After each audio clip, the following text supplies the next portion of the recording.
कोल्हापूर जिल्ह्यातल्या इचलकरंजीत शरद पवारांची भर पावसात सभा पार पडली। या सभेत शरद पवारांनी पावसात भिजत कार्यकर्त्यांना संबोधित केलं। माझा आणि पावसाचा संबंध आहे, भिजत सभा झाली की निवडणुकीचा निकाल चांगला लागतो असं शरद पवार म्हणाले। तर दुसरीकडे सांगलीच्या शिराळ्यातील सभेत फडणवीसही भिजले।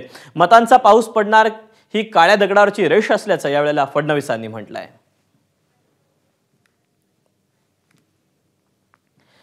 दरम्यान पावसातल्या सभेच्या दरम्यान फडणवीस आणि शरद पवार नेमकं काय म्हणालेत आपण पाहूया।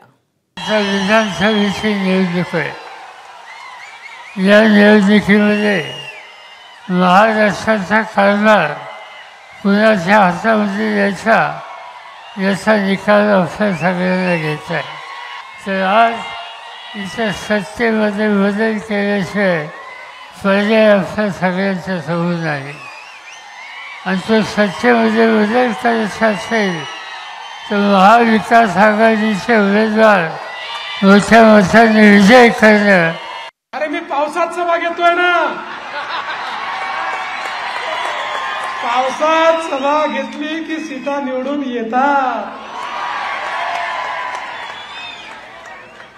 शुभसंकेत आहे, शुभसंकेत आहे। नेत्यांचं म्हणणं आहे की पावसात सभा झाली की निवडून येतात।